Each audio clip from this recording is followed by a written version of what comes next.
The new king of fast food fried chicken. Spoiler alert, it is not the Colonel. The cheesesteak cheat code at Waffle House. P.S. I hope you're wearing sweatpants. The ultimate grilled cheese and soup pairing that does not involve a bowl. And finally, a controversial situation with ice cream in New York City that TikTok says has crossed a line. This is Outrageous Foods, where I dive into the weirdest, wildest, most outrageous stories in food. Buckle up, because this is gonna be one wild ride.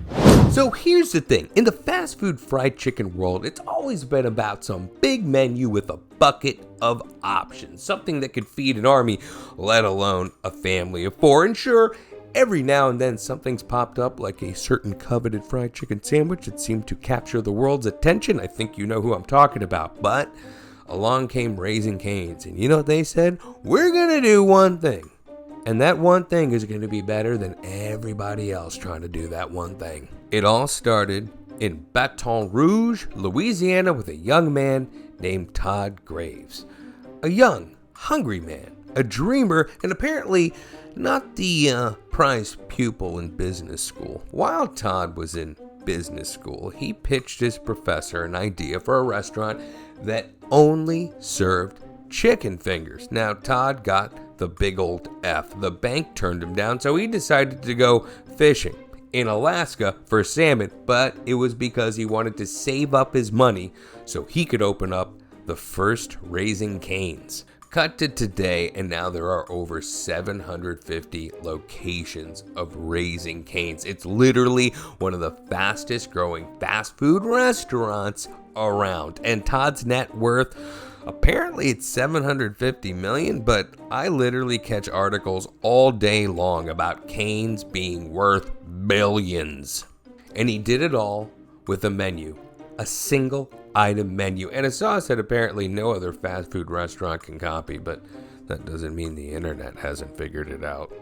Alright, now before we let Todd go off with the new crown as the king of fast food fried chicken, I want to unpack a few things and at least give you my hot take on Raising Cane's. It baffles me. It is expensive.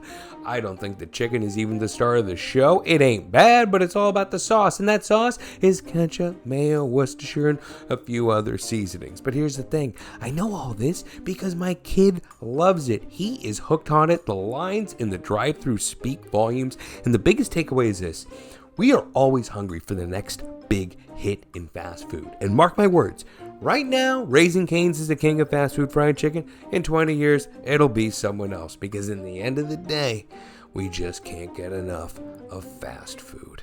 Alright, I'm glad I got that out of my chest, but we're here for the outrageous food rating. So, Raising Cane's is the new king of fast food fried chicken. Outrageous rating, 8 out of 10.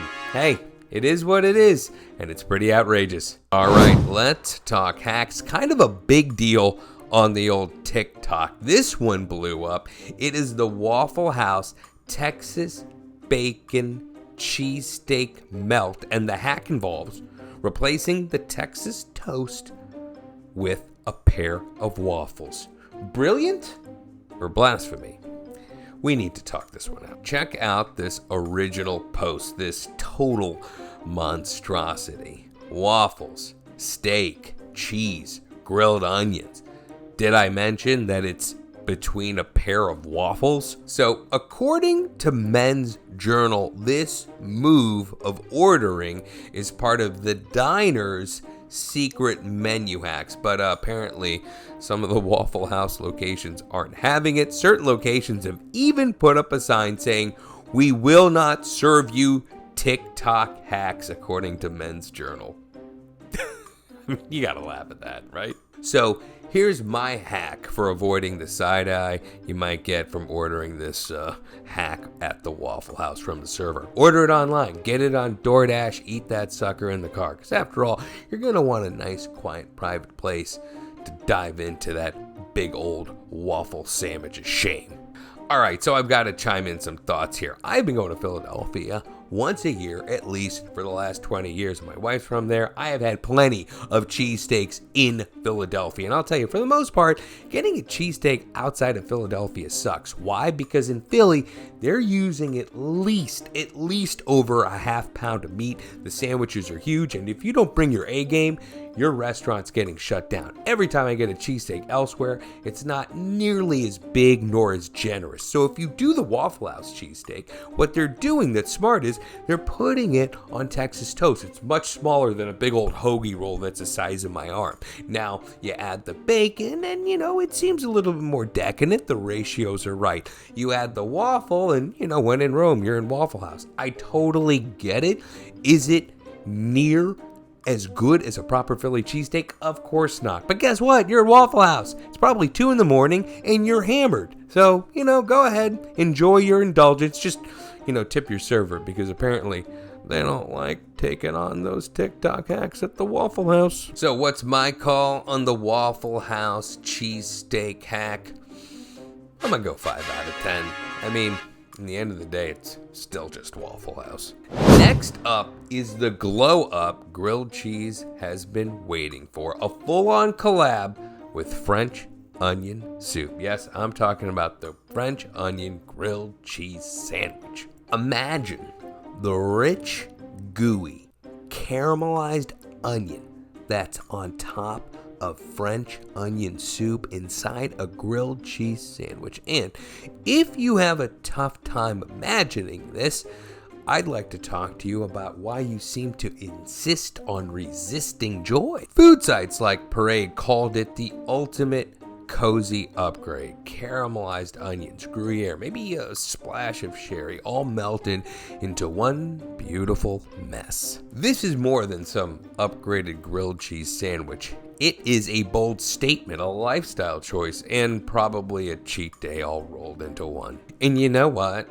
It makes sense. I mean, grilled cheese and tomato soup are a magnificent combo. Who said that a 2-course tasting menu for a 5-year-old had to be the last word on grilled cheese and soup? Look, this is a really easy combo to sell. I mean, French onion soup features cheese as much as it features onion, and it comes with bread anyway. So evolving it into a grilled cheese sandwich is about as inevitable as Taylor Swift going on another global tour and making like another $1 billion.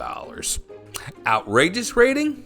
10 out of 10. And finally, we are ending on a trend that should make every cardiologist in America go into cardiac arrest. Butter dunked ice cream. Really, New York? Really? People are dipping soft serve ice cream in salted butter on purpose. Look, I remember when ice cream was good on its own. Sure, maybe you made it a little better by pouring on a little fudge sauce. Maybe you got a little clever and dipped the whole shebang in chocolate sauce. Whoa, any 5-year-old can think of that. What about a New York City chef who invented the cronut? A bakery in New York City came up with it, inspired by Hokkaido milk ice cream. They take the ice cream and they dunk it in a high-fat French butter, and then they top it with mochi and sprinkles. The Daily Meal called it the most controversial dessert of 2025. The internet chimed in. First they said disgusting, and then someone else chimed in and said, hey, this slaps. Here is my take. Now, without having tried it, my impression is that ice cream and croissant just had a love child. But what's interesting here isn't just how over the top rich it is, but an actual complexity of flavors happening. See, ice cream is sweet and rich. Butter is rich and in this case a bit tangy. Plus you have the sea salt in there that pushes a savory element. Look, it's totally normal to take ice cream and pour chocolate sauce on it, maybe add some sprinkles, but that's just pushing the sweetness over and over again. Butter dunked ice cream offers this sort of twisted balance between richness, sweetness, and just a bit of that salty. Is it healthy? Of course not. Is it outrageous? Absolutely. Outrageous rating? 7 out of 10. So there you have it. The new Chicken King who built an empire by keeping it simple. How Waffle House hustled their way into the cheesesteak game. how TikTok redefined the soup and sandwich combo, and how butter-dipped ice cream somehow seems rational. I'm Ali Khan, and this is Outrageous Foods. If you dug this episode, smash that like button, consider subscribing to the channel, and let me know in the comments which one of these outrageous foods would you try first. Until the next episode, keep it weird, keep it outrageous, and I'll catch you next week.